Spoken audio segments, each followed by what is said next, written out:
बच्चों, आप लोगों ने परसों पढ़ा चाइना के बारे में, प्रिंटिंग हमने जो चैप्टर शुरू किया। कल हमने देखा जापान के बारे में। जापान में पहली बुक कौन सी पब्लिश हुई? डायमंड सूत्रा। किन्होंने लिखी? वो किन्होंने लिखी? Buddhist missionaries. समझ में आ रहा है कि नहीं आ रहा है? ये भी ध्यान रखना है, थोड़ा सा घुमा के पूछ लेते हैं, फिर आप लोग वही कंफ्यूज हो जाते हो। बुद्धिस्ट मिशनरीज कितने पेजेस थे उसमें? 6 पेज थे। आज जो हम पढ़ने जा रहे हैं, हम क्या पढ़ने जा रहे हैं? Print comes to Europe. हमने कहा था 3 चीजें हम इस चैप्टर में पढ़ेंगे। एक तो ईस्ट एशिया, जिसमें हमने चाइना, कोरिया और जापान, और आपको बताया था कि चाइना और जापान के बारे में हम पढ़ चुके हैं, कोरिया के बारे में हमें पढ़ने की जरूरत नहीं है। अब उसके बाद हमने कहा था सेकंड टॉपिक क्या होगा? यूरोप में कैसे प्रिंट कल्चर रहा, क्योंकि यूरोप जो है हमेशा से ही लीडर रहा है, क्योंकि उन्होंने टेक्नोलॉजी रिसोर्स को यूज करने का तरीका सबसे पहले इजाद हुआ है तो यूरोप में ही हुआ है। और जर्मनी हमेशा से टेक्नोलॉजी के लिए, आज भी टेक्नोलॉजी के लिए सबसे बेस्ट अगर कोई कंट्री मानी जाती है तो वो जर्मनी मानी जाती है। और आर्किटेक्चर के लिए सबसे बेस्ट कौन सी मानी जाती है? फ्रांस। France, very good. और घड़ियों के लिए स्विट्जरलैंड, काले धन के लिए स्विट्जरलैंड, कई चीजें अच्छी, और धरती का स्वर्ग भी बोलते हैं। तो आज हम पढ़ेंगे व्हेन कम्स टू यूरोप। तो पहले आप समझेंगे एक व्यक्ति के बारे में। आपको पता है सिल्क रूट के बारे में पता है? पढ़ा था अभी हमने, पोटैटोज, हम्बल पोटैटो, उस समय पढ़ा था, लास्ट जो ग्लोबलाइजेशन वाला चैप्टर था। तो सिल्क रूट से आपको क्या लगता है कि सिर्फ लोग जा रहे थे, आ रहे थे, या सिल्क आ रही थी, जा रही थी, या सिर्फ स्पाइसेस आ रहे थे और जा रहे थे? और भी बहुत सारी चीजें जा रही थी, जर्म्स भी जा रहे थे, हमने देखा था पिछले चैप्टर में। तो और भी बहुत सारी चीजें जा रही थी, उनमें से एक चीज जो थी वो पेपर थे। क्या थे? पेपर थे। वो और भी चीजें जा रही होंगी, क्योंकि हम प्रिंट मीडिया कल्चर के बारे में पढ़ रहे हैं, तो इसमें हम स्पेसिफिकली बता रहे हैं कि साथ में और क्या आदान प्रदान हो रहा था? पेपरों का। तो पेपर जो है, मार्को पोलो नाम का एक बहुत ही वोरासियस एक्सप्लोरर, यानी कि एक उसने लगभग अपनी बहुत सारी एक लंबी जिंदगी जो है वो ट्रैवल में ही बिताई है, और उसका मैक्सिमम समय जो रहा है ट्रैवल का, वो कहाँ रहा है? हमेशा चाइना में। कहाँ रहा है? चाइना में। तो चाइना में उसने लगभग 10-12 साल बिताए अपने जीवन के। उसके बाद वो 1295 में चाइना से वापस अपने देश में जाता है। कौन सा देश था उनका? इटली। सबको पता है जूते की शेप में मार्को पोलो। मार्को पोलो जैसे ही आप बोलोगे, साथ में आपने बोलना है क्योंकि मार्को पोलो भी आपके लिए नया नाम है। मार्को पोलो 1295, क्या बोलोगे? तो मार्को पोलो जो है 1295 में वापस कहाँ चला गया? इटली। और अपने साथ में चाइना से क्या ले गया? Would block technology. Would block की टेक्नोलॉजी वो अपने साथ में ले गया। अब वुड ब्लॉक आपको पता है कि इतना आज की डेट में अगर हम देखें तो बहुत ये अच्छा वो नहीं था, लेकिन उस समय के लिए बहुत बड़ी उपलब्धि थी। धीरे धीरे वो वुड ब्लॉक की जो टेक्निक थी वो धीरे धीरे पूरे यूरोप में फैलने लगी। अब वहाँ पे क्या है कि किताबें, मतलब पहले क्या था वहाँ पे यूरोप में, जब तक पेपर जा रहे थे, सिल्क रूट का भी जिक्र किया था मैंने आपसे। तो सिल्क रूट के थ्रू पेपर तो जा रहे थे, लेकिन उनके बाद टेक्नोलॉजी तो बहुत लेट आई है, 1295 में आई है। उससे पहले वो क्या कर रहे थे? पेपर तो आगे थे, कर कैसे रहे थे उसका इस्तेमाल? स्क्राइब्स की मदद से। किसकी मदद से? स्क्राइब्स की मदद से। स्क्राइब क्या होते हैं? स्क्राइब्स जो लिखने का काम करते हैं। दे वर स्पेशलाइज्ड, क्योंकि उस समय आपको पता है पढ़ने लिखने वाले लोग बहुत कम होते थे, इलिटरेसी बहुत ज़्यादा फैली थी, और खासकर यूरोप में तो बहुत ज़्यादा इलिटरेट थे। तो वो लिखने वाले जो स्पेशल लोग थे, उनकी मदद से उस पेपरों के ऊपर अपना जो उनको लिखना होता था वो लिखते थे, या तो ड्राइंग बनानी होती थी। आपने पढ़ा था Manet, Monet and van Gogh, पढ़ा था ना कल। 3 जो किसके से इन्फ्लुएंस हुए थे? कितागावा उठामारो। कितागावा उठामारो। तो ये थोड़ा लिंक करके रखना है आपको। तो ये जो पेपरों की मदद से सिल्क रूट के टाइम पे वो लोग स्क्राइब्स की मदद से लिखते थे। जैसे जैसे वुड ब्लॉक प्रिंटिंग होगी तो अब स्पीड बढ़ गई कि नहीं बढ़ गई? तो स्पीड बढ़ गई तो प्रोडक्शन बढ़ गया पेपरों का। अब पेपरों का प्रोडक्शन बढ़ गया। यहाँ पे आपको 2 चीजें याद रखनी है। एक तो जो अमीर लोग होते हैं उन लोगों को ये, क्योंकि बहुत थिन थे, कोरस थे और ये इतना अच्छा नहीं लगा उनको, तो जो अमीर लोग थे, जिनको हम एरिस्टोक्रेट्स कह सकते हैं, उन लोगों को ये इसका वो मजाक उड़ाते थे कि क्या है ये, क्योंकि वो बहुत अमीर लोग थे। और वो किस चीज का इस्तेमाल करते थे? स्क्राइब्स का इस्तेमाल करते थे। किसके ऊपर लिखते थे वो लोग? पेपर पे नहीं लिखते थे। कहाँ लिखते थे? वेलम पर। This is a special terminology you have to remember for your board exam also, कि वेलम क्या होता है? एनिमल की चमड़ी, उसके ऊपर स्क्राइब्स की मदद से लिखते थे, उसको पढ़ना वो पसंद करते थे। अब अमीर आदमी अगर सही में दिमाग से ठीक होगा संतुलन, तो गरीबों का कभी मजाक नहीं उड़ाएगा। लेकिन ये लोग उनका मजाक उड़ाते थे, स्कॉफ ऑफ करते थे कि क्या ये। अब ये तो हो गया अमीरों के बारे में। लेकिन जो ट्रेडर्स थे, स्टूडेंट्स थे, जो पढ़ रहे थे, उनके लिए तो ये जो चीप अब सस्ती होगी, जैसे जैसे डिमांड, किसी चीज की सप्लाई बढ़ जाती है, उसका जो प्राइस होता है वो ऑटोमेटिकली कम हो जाता है। चने खाते हो भुने हुए? सस्ते आते हैं वो, बादाम महंगे आते हैं। दोनों में से जो चने भुने हुए हैं उसकी ज़्यादा वैल्यू है, उसमें ज़्यादा न्यूट्रिशन वैल्यू है बनिस्बत बादाम के। लेकिन क्योंकि बादाम कम है तो इसलिए हम लोग उसको खरीदते हैं कि इसमें ज़्यादा ताकत है। ये तो एक उन्होंने एडवर्टीजमेंट इस तरीके से की हुई है। ये तो चने, तो इसकी क्या हुआ यहाँ पे, पेपर स्क्रैप्स की मदद से और वुड ब्लॉक टेक्नोलॉजी की मदद से क्या हुआ? प्रोडक्शन ऑफ बुक्स बढ़ गई, टेक्स्ट बढ़ गई, तो जिसकी वजह से उसका जो रेट है वो कम हो गया। ठीक है, ये एक बात समझ में आ गई। लेकिन फिर भी वुड ब्लॉक टेक्नोलॉजी की जो जैसा सोच रहे थे, अब डिमांड तो बहुत ज़्यादा बढ़ गई पेपरों, टेक्स्ट बुक की, लेकिन उस हिसाब से वुड ब्लॉक प्रोडक्शन नहीं कर पा रहा था। तो इससे काफ़ी लोग परेशान भी थे कि भाई यार ये कुछ और होना चाहिए। तो इसमें जो कुछ और होना चाहिए, आदमी आपने एक पढ़ी होगी, आपको बताया गया होगा कि necessity is the mother of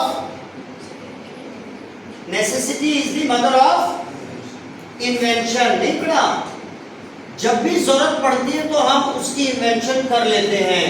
तो ऐसे समय पे एक व्यक्ति आया जो कबूतर जैसे बोलता है। कैसे बोलते हैं कबूतर? गुटरगू, तो लास्ट वाला हटा देंगे, गुटर। जॉन गुटनबर्ग, इसके बारे में आप देखोगे, जॉन गुटनबर्ग जो था प्यारे बच्चों, वो बहुत ही एक अमीर परिवार में पैदा हुआ था, मर्चेंट, व्यापारी के घर पैदा हुआ था। उनका ऑलिव और ग्रेप्स वाइन की वो उनका काम था, और वो एक मास्टर गोल्ड स्मिथ भी था। गोल्ड स्मिथ को क्या बोलते हैं हिंदी में? सुनार। तो उसको ये पता था कि सुनार, आपको पता है, छोटी छोटी चीज़ों पे नक्काशियाँ कर देता है, सांचा ढाल देता है। तो उस व्यक्ति ने 1430s में एक टेक्नोलॉजी बनाई, मैकेनिकल। अभी तक हम हैंड प्रिंटिंग कर रहे थे वुड ब्लॉक से, अब उसने क्या बनाई? मैकेनिकल। लेकिन इसमें कुछ त्रुटियां थी, कुछ कमियां थी, जो उसने 1448 में आते आते इसको बिल्कुल फाइन कर दिया। इसको मैकेनिकल प्रिंटिंग प्रेस को बिल्कुल फाइन कर दिया। ये अभी हम जब पढ़ेंगे तो आपको डिटेल में मैं बताऊंगा। और इससे जो पहली किताब छपी, इसने इस टेक्नोलॉजी से जो पहली किताब छपी विश्व में, उसका नाम था, क्या नाम था? बाइबल। 3 साल लगे इनको 180 कॉपीज प्रोड्यूस करने में। कितने साल लगे? 3 साल। यानी एक साल में कितनी कॉपी हो रही थी? 60। समझ में आ रहा है कि नहीं आ रहा है? 60 हो रही थी। तो ये अब आप कहोगे कि हो सकता है आपके मन में आए, सर बताओ 3 साल में 180 कॉपी होगी, बेवकूफ। वो आप इसलिए कहोगे क्योंकि आज आप देख रहे हो, यहाँ से ऑर्डर कर रहे हो और वहाँ से धड़ाधड़ प्रिंट निकल रहे हैं। उस समय लेकिन ये ऐसा नहीं था। ये बहुत बड़ा, ये भी कहाँ का था? John Gutenberg. कहाँ का होगा? बट ऑब्वियस है, कोई भी नई टेक्नोलॉजी आएगी तो कहाँ से आएगी? जरूरी नहीं है, लेकिन मैक्सिमम कहाँ से आएगी? जर्मनी से आएगी। अब हम फटाफट देखते हैं, इसमें बस इतना ही इस टॉपिक में आज के में। एक बार हम वर्ड टू वर्ड देख लेते हैं। Print comes to 4th century, silk and spices from China flowed into Europe through the Silk Route. In the 11th century, Chinese paper reached Europe via the same route. In the paper made possible the production of manuscripts. Manuscript बता दिया मैंने आपको क्या होता है? हाथ से लिखने वाले स्क्राइब्स। अब ये बहुत मेहनत वाला काम होता है। पहले तो क्या थे, जो अमीर लोग थे सिर्फ वही अपने पास रख पाते थे स्क्राइब्स को। भाई मेरे पास पैसा है, भाई अच्छी स्क्राइबर है, मैंने इसको अपने पास रख दिया, तू बना भाई। लिख मेरे लिए। और लिखने का काम तो वुड ब्लॉक से हो जाता था, लेकिन जो आसपास की जो डिजाइनिंग होती थी पेपरों में, पहले की अगर कोई आपने किताब देखी हो तो वहाँ पे जो लास्ट आसपास में जो डिजाइनिंग होती है, जैसे हमारा कॉन्स्टिट्यूशन भी आप देखोगे तो सिर्फ लिखित नहीं है, आसपास उसमें डिजाइन्स हैं। उस वो काम अभी भी जो है हाथों से या स्क्राइब से उनकी मदद से ही हो रहा था। तो मैन्युस्क्रिप्ट रखने के बहुत ज़्यादा नुकसान भी थे। बहुत ज़्यादा नुकसान कैसे? एक तो ये बहुत ज़्यादा टाइम कंज्यूमिंग था मैन्युस्क्रिप्ट को लिखना, और लेबोरियस काम था, टाइम भी बहुत लगता था, और इसको एक जगह से दूसरी जगह हैंडल करना आसान नहीं था। ये तो कॉमन वाली क्वेश्चन है और ये आ जाता है 3 नंबर में। Then in 1295 Marco Polo, a great explorer, returned to Italy after many years of exploration in, as you read about, China already had the technology of wood block. Marco Polo brought this knowledge back with. Now Italian began producing books with wood block, and soon the technology spread to other part of. Luxury editions were still handwritten on, very expensive. Handwritten हो रहा था, expensive जो हो रही थी, किसके ऊपर लिखा जा रहा था वो याद रखना है। सेशन बेस्ड क्वेश्चन में भी घुमा के दे देंगे आपको। Meant for aristocratic circle, the rich monastic library. Monastic यानी बड़े बड़े जो मठ बने हुए थे, क्रिश्चियंस में भी मठ होते हैं जैसे आप यहाँ पे देखें, उनकी library. Which scoffed at printed, scoffed यानी मजाक उड़ाना, at printed books as cheap vulgarities. Merchants and students in the university town bought the cheaper printed. उनको तो भाई बच्चों को पढ़ना ही है, उनको तो पढ़ने से मतलब है। As the demand for book increased, bookseller all over Europe began exporting book to many different. Book fairs were held at different places. ये क्वेश्चन बनेगा कि किस तरीके से जब यूरोप में आए तो कैसे उसका जो डिमांड बढ़ती गई। तो बुक फेयर्स लगाए गए। Production of handwritten manuscripts was also organized in new way to meet the expanded demand. Scribes or skilled handwriters were no longer solely employed by wealthy or influential patrons, but increasingly by booksellers as well. पहले मैंने जैसे भी बताया कि जो wealthy लोग थे, पैसे वाले लोग थे, वही लोग अपने पास क्या रख पाते थे?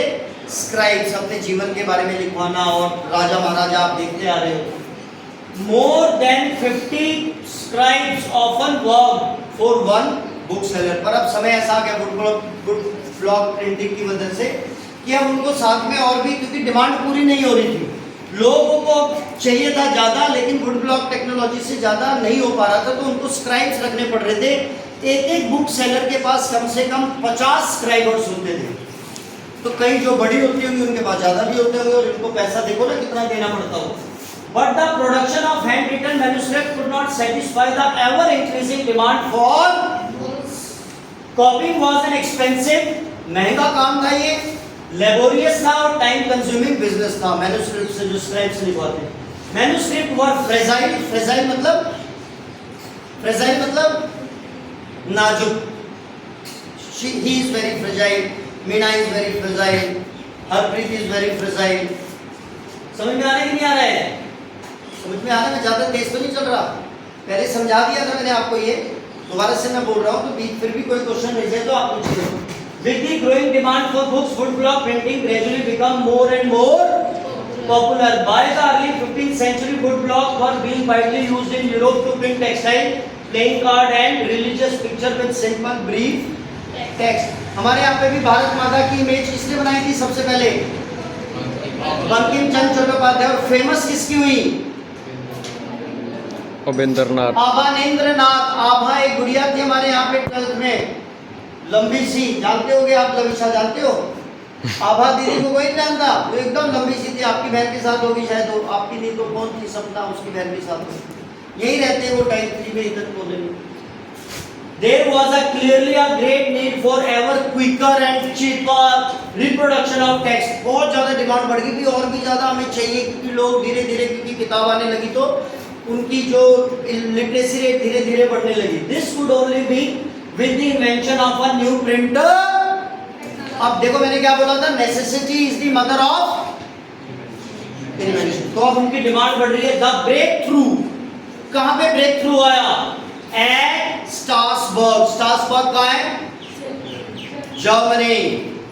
Germany, where John Gutenberg, spelling याद रखनी है, developed the first non-printing press in the 1430s. बताया था ना 1430s में हमने शुरू कर दिया, 30s यहाँ पे लगाया कि इस वाले डिकेड में, लेकिन उसको सही तरीके से परफेक्ट कब किया उन्होंने?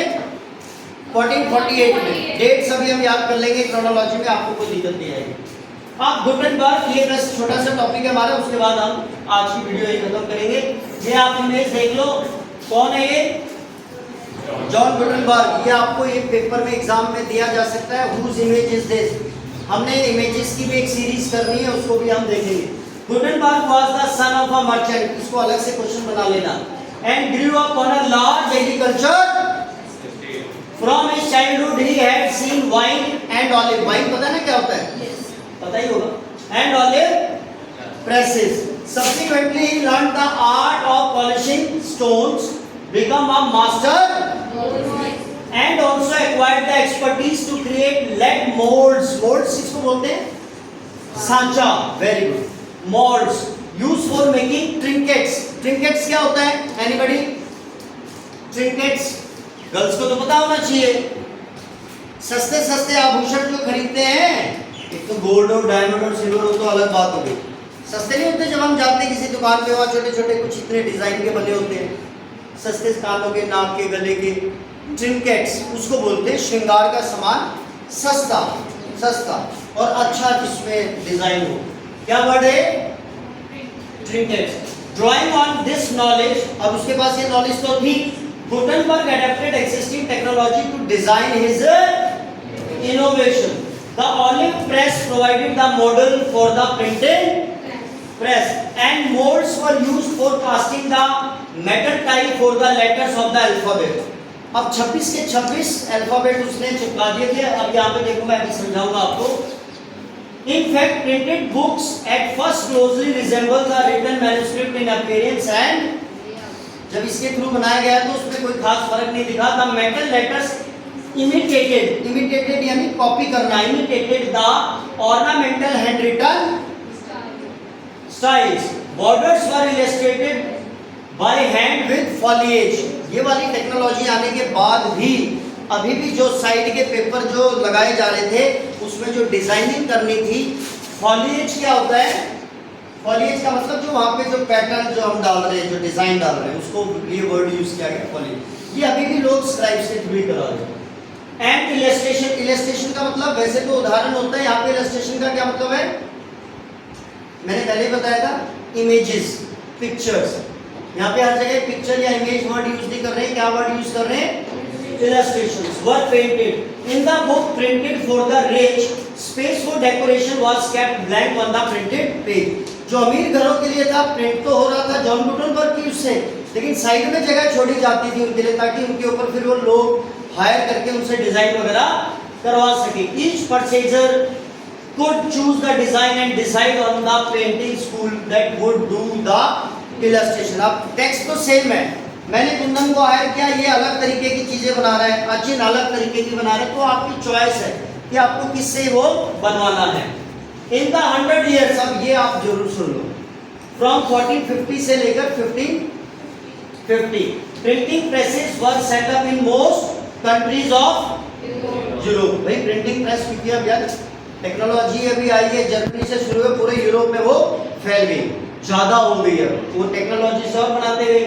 Printer from Germany traveled to other countries seeking work and helping start new presses. As the number of printing presses grew, book production boom हो गया।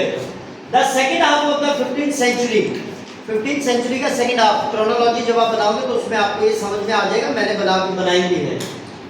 20 million copies होती थी कब? second half of 15th century, और वो 16th century तक आते आते 200 मिलियन कॉपीज से पूरा बाजार भर गया। 20 में, ये आपको एसेशन बेस्ड क्वेश्चन में भी आ सकता है बेटा, याद रखना कि 20 से 200, वहाँ कुछ चेंज कर देंगे तो आपको कंफ्यूजन हो जाएगी। तो 20 मिलियन कॉपी से ईयर भी याद रखना, second half of 15th century हम कर भी लेंगे दोबारा से। Printed flooding the markets in Europe, the number went up in the 16th century to about 200 million copies. This shift from hand printing to mechanical printing led to printer इसके बाद से print में रेवोल्यूशन आ गया ऐसा माना जाता है। ये हम अगले टॉपिक में करेंगे कि प्रिंट रेवोल्यूशन का क्या इम्पैक्ट हुआ। अब आप एक बार ये देख लो प्लेटन, ये जो है वो इमेज बनाई थी, स्क्रू एक बड़ा सा वहां पे एक हैंडल डाला गया, उसको फिर घुमा के एक प्लेट लगाई हुई थी, नीचे भी एक प्लेट लगाई थी, उसको दबाता था, सांचे अपने हिसाब से चेंज कर लेते थे उसमें, नीचे ABCD जो भी लिखना है, मतलब मैकेनिकल हो गया। ये नहीं कि एक बार जो छप दिया उसी को ही छापना है, आप चेंज कर सकते हो उसमें कि अब A लिखना है, B लिखना है, उसको ये प्लेटन है, देखो ऊपर से प्रेस होता है, वो फिर उसके ऊपर छप जाता था। तो ये क्या है, एक यहाँ पे दो चीजें आपको ध्यान रखनी है। तो ये लास्ट वाली लाइन, ये तो वही है जो मैंने अभी आपको समझाया कि 26 कैरेक्टर्स उसमें जो हमारे रोमन लैंग्वेज के वो सारे थे।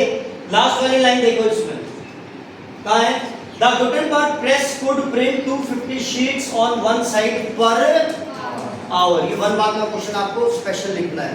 और एक ये लिखना है, in letter presses printing platen is a board which is pressed onto the back of the paper to get the impression from the type। अब ये लास्ट वाली लाइन ध्यान से देखो, at one time it used to be a wooden board, later it was made of steel। ठीक है, later it was made of steel। तो ये आपको ध्यान रखना है कि पहले वुड की थी और फिर कोई क्वेश्चन आपका क्या क्या बताया इसमें मैंने, सिल्क रूट के बारे में, स्क्राइब्स के बारे में, वेलम के बारे में, ग्रोइंग डिमांड जैसे जैसे बढ़ी तो नई इन्वेंशन किसने की, कहां पे की, जर्मनी में कहा, स्ट्रासबर्ग, ठीक है, जर्मनी में। कोई क्वेश्चन नहीं है आयुषी, कनिका दिवान, जसप्रीत, अरमान, अभिज्ञा, पवन, नो, चलो ठीक है, आज का लेक्चर हम यही खत्म करते हैं। Thank you for listening patiently and thank you Jagraj, America में इनका नाम बदल जाता है। Thank you.